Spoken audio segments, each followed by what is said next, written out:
నమస్తే welcome to my channel kitchen queen by Juhi. Hello friends, మీరందరూ ఎలా ఉన్నారు? నేనైతే బాగున్నాను. ఐ హోప్ మీరందరూ కూడా చాలా బాగానే ఉంటారు. ఈరోజైతే నేను మీతో మంచి లంచ్ బాక్స్ రెసిపీస్ అయితే షేర్ చేయబోతున్నాను, కాబట్టి స్కిప్ చేయకుండా అయితే తప్పకుండా చూడండి.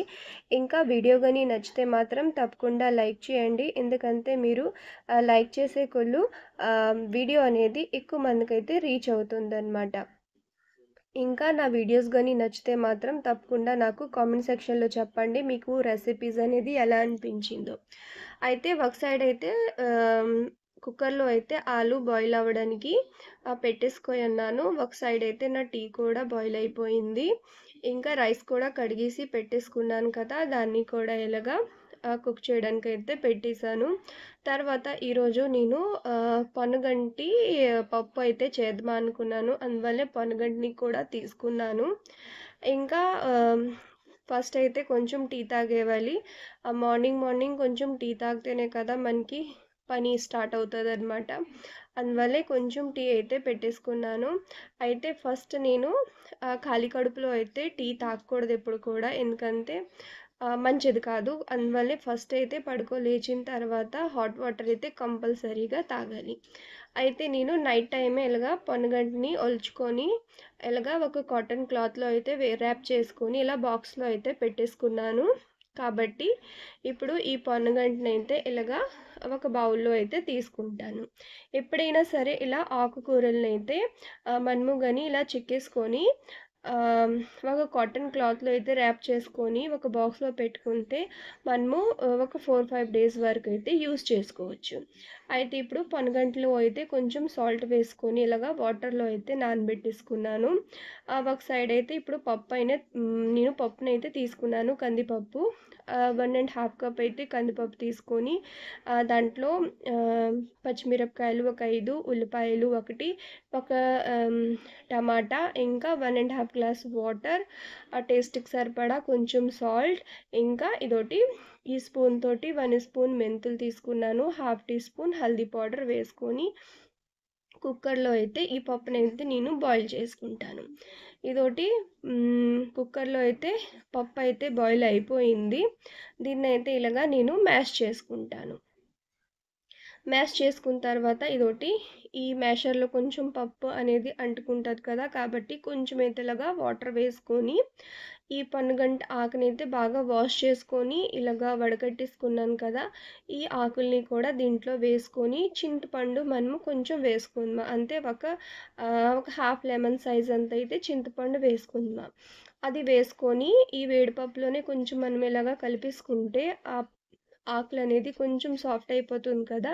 ఇప్పుడు ఒక స్పూన్ లాగా అయితే మనము ఆయిల్ వేసుకుందాం. ఆయిల్ వేసుకొని ఒక 2-3 విజిల్స్ కానీ మనము కొట్టించుకుంటే మనకి పప్పు అయితే పర్ఫెక్ట్గా ఉడికిపోతుంది. ఇంకా ఒక సైడ్ అయితే నేను కళాయి పెట్టుకొని మస్టర్డ్ ఆయిల్ అయితే వేసుకున్నాను.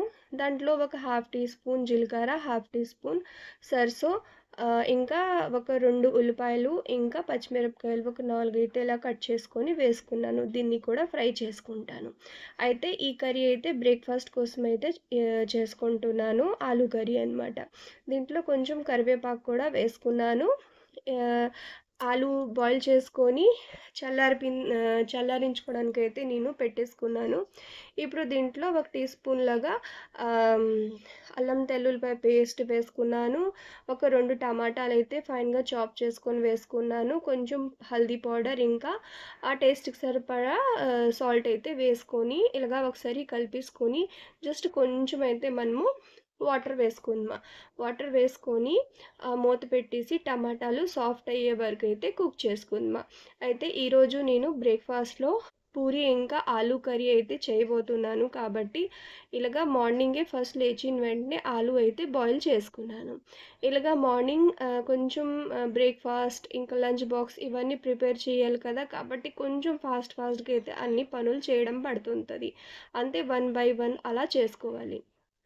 ఇప్పుడు ఇదొకటి ఆలు అయితే కొన్ని ఉంచేసుకున్నాను తొక్కలతోటి, ఇంకా కొన్ని అయితే నేను తొక్కలు తీసేసి పెట్టుకున్నాను.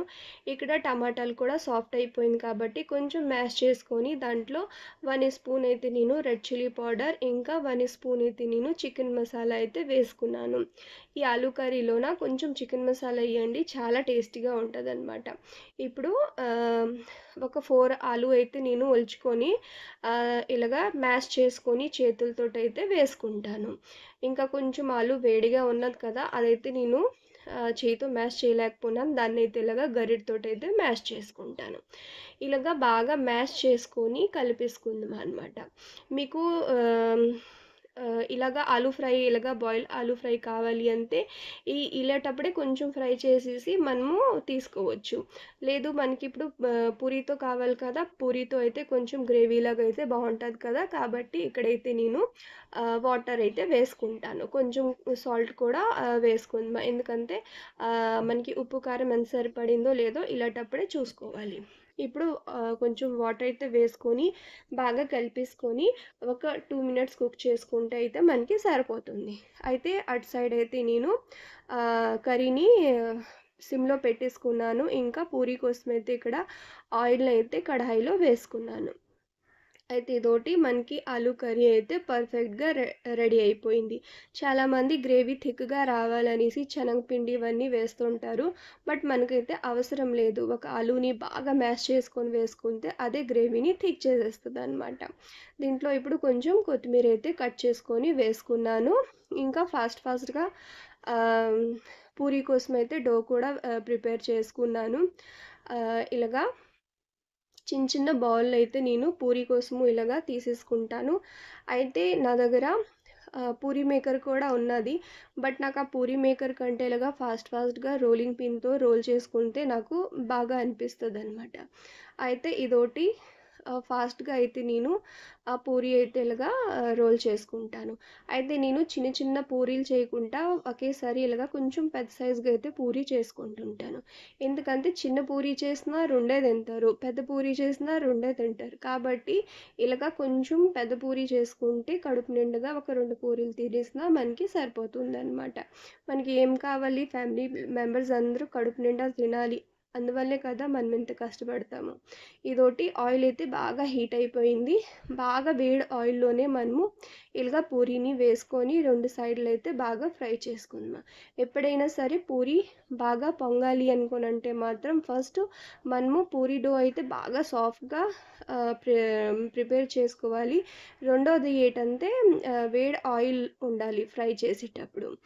ఇంకా పూరీ రోల్ చేసేటప్పుడు కూడా మరీ థిక్గా కాకుండా, మరీ పల్చగా కాకుండా మీడియంలో అయితే మనము రోల్ చేసుకోవాలి. ఇంకా మరోటి పూరీ పిండి కలిపేటప్పుడు దాంట్లో కొంచెం వామ్ వేసుకుంటే డైజెషన్కి అయితే బాగుంటుందన్నమాట. ఇదోటి ఫాస్ట్గా అయితే పూరీ అయితే ప్రిపేర్ చేసేసుకున్నాను.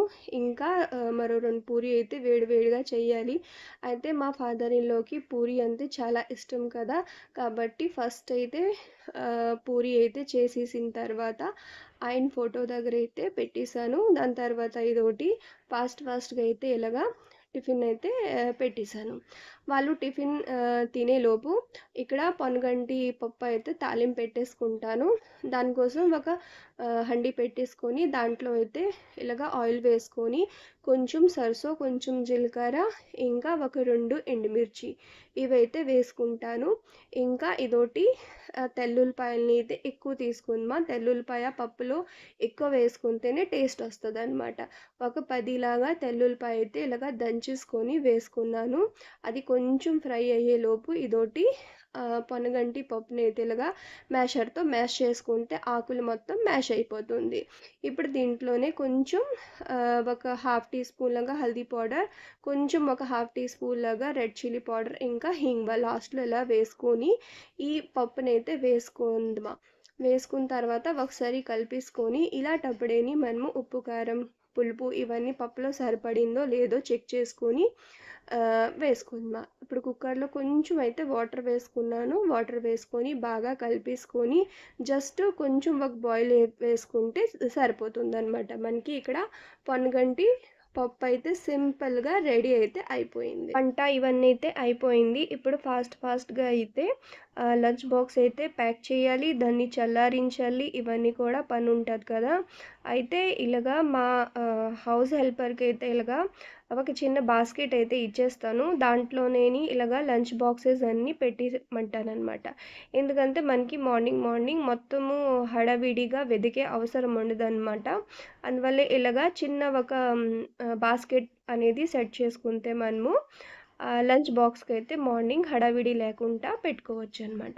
అయితే ఒక బాక్స్లో రైస్, ఒక బాక్స్లో అయితే ఆలూ కర్రీ, ఒక బాక్స్లో అయితే బటర్ చికెన్, ఇంకా ఈ ఈ మరో బాక్స్లో అయితే వేడివేడిగా పప్పు. ఇవన్నీ వేసుకొని ఫ్యాన్ కింద పెట్టేస్తే చల్లారిపోతే అప్పుడు క్యాప్ అనేది పెట్టేసుకోవచ్చు. ఎప్పుడైనా సరే ఎక్దమ్ వేడిగా ఉండేటప్పుడు మనము మూత పెట్టేస్తే అది కొంచెము ఆవిరికి స్మెల్ లాగా వస్తుంది. ఎందుకంటే ఇది చలికాలం కాదు, క్లైమేట్ ఏమో కొంచెం చేంజ్గా ఉంది, ఒకరోజు వేడిగా ఒకరోజు చల్లగా ఇలా ఉంటుంది కదా. కాబట్టి కొంచెం నార్మల్ టెంపరేచర్గా వచ్చిన తర్వాతే క్యాప్ని అయితే పెట్టేసుకోవాలి. ఎవరి పనికి వాళ్ళు వెళ్ళిపోయిన తర్వాత అయితే నా కిచెన్ ఇలా ఉన్నది. గిన్నెలన్నీ కొంచెం వాటర్ తోటి క్లీన్ చేసుకొని ఒక టబ్లో పెట్టేసి బాల్కనీలో పెట్టేస్తే అయితే మా హౌస్ హెల్పర్ వచ్చేసి క్లీన్ చేసేసుకుంటుంది. అదొకటి ఆయిల్ అయితే చల్లారిపోతే దాన్ని కూడా క్యాప్ పెట్టేస్తాను. ఇదొకటి వేడివేడిగా పొన్నగంటి పప్పు, ఆలూ కర్రీ, ఇంకా రైస్ని కూడా హాట్ బాక్స్లో అయితే వేసుకోవాలి. ఇదొకటి విండో పైన అయితే ఇదొకటి చిన్న మనీ ప్లాంట్ అయితే పెట్టుకున్నాను, అది కూడా బాగా గ్రో చేస్తుంది. ఇదొకటి ఇవన్నీ కూడా ఇలాగా మెస్సీగా ఉన్నది, దాన్ని కూడా క్లీన్ అయితే చేసుకోవాలి. ఇంకా ఈరోజు ఎండ అయితే బాగా వచ్చింది. అయితే మార్నింగ్ అయితే అస్సలు ఎండలో కూర్చోడానికి టైం అయితే దొరకలేదు. కాబట్టి కొంచెం టీని అయితే వేడి చేసుకొని ఈ ఎండలో కూర్చొని గడిచేపు ఒక 5 మినిట్స్ 10 మినిట్స్ ఇలాగా కూర్చొని టీ తాగేస్తే ఇక కొంచెం కిచెన్ ఇంకా ఇల్లు ఇవన్నీ అయితే నేను క్లీన్ చేసుకుంటాను. ఇదొకటి ఆఫ్టర్ అయితే కిచెన్ ఇవన్నీ అయితే క్లీన్ చేసేసుకున్నాను. మొత్తం గిన్నెలు అయితే బయట పెట్టేసుకున్నాను. కిచెన్ ఇంకా ఇల్లు మొత్తం క్లీన్ చేసేసి ఇదొకటి ఇటు సైడ్ సెక్షన్ కూడా కొంచెం అయితే క్లీన్ చేసుకున్నాను. ఇక హాయిగా నా పూజ అయితే చేసుకుంటాను. ఇదండి ఈరోజైతే వీడియో. ఐ హోప్ మీ అందరికీ నచ్చే ఉంటుంది. నచ్చుంటే మాత్రం తప్పకుండా లైక్ చేయండి, షేర్ చేయండి, కామెంట్ చేయండి. ఫస్ట్ టైం నేను చూస్తుంటే ఛానల్ని సబ్స్క్రైబ్ చేసుకోండి. Thanks for watching.